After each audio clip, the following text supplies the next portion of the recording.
my video is a wee bit late, but I was out to dinner with friends, and then we went out to a local gay bar. So, I'm still doing it. So maybe it's 11:52 p.m. Eastern Standard Time, but I'm still doing it.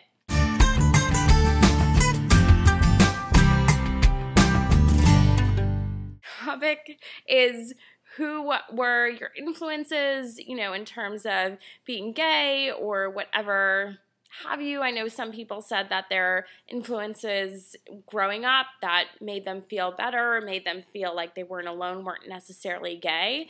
I actually happened, in college, I had a job at the Career Center, and when I was working there, there was a woman.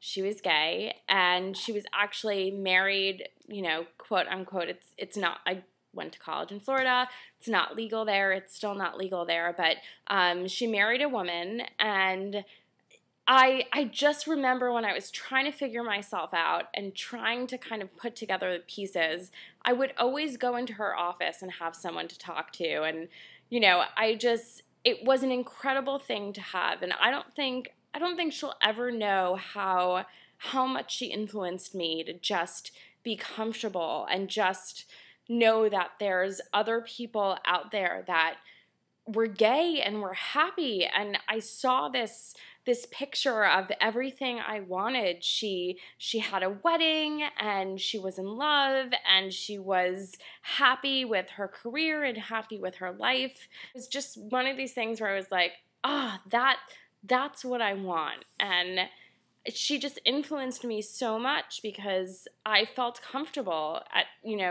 I wasn't totally comfortable. I had a lot of growing to do, but so much of me needed to see that visual of someone who is gay and someone who is happy and someone who had a life that I wanted and that I hoped for. So it's funny, like I wish we kept in touch so I could tell her that, but I was never able to really thank her, because I think these sort of major influences that you have in your life, you don't really know how much they influence you or how much impact they have until, you've kind of grown up a bit.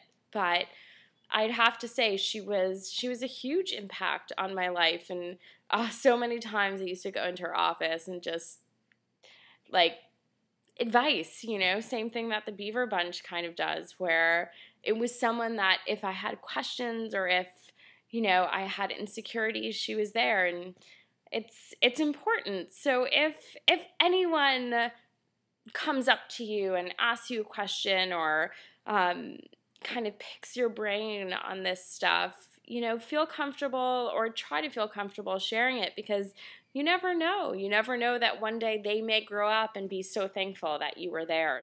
And my other influence, I'd have to say, is my best friend Paula, because honestly, she is someone who has always incredibly owned her sexuality and has been proud of who she is and has been proud of the individual she is. And having that around you makes such a difference. And when we met, I wasn't nearly as secure with myself as she was, and I'm gay, she's bi, and to be bi and so secure in your sexuality is an incredible thing, because so many folks who identify as bisexual aren't secure, because it's a tough place to be, and the straight community has a really difficult time accepting someone who's bi, and the gay community has a lot of trouble accepting someone who's bi. So how hard is it to not have a community to fit into? And here I was gay, and here she was bi, and she was just so confident and comfortable and strong and incredible that I looked at that and I was like, that's what I want to be. That's who I want to be. So I guess I've been lucky with having influences in my life that are gay, and by no means has it been at all an easy process. It hasn't been. I think the only time I really got comfortable with who I was is when I started doing the beaverbunch.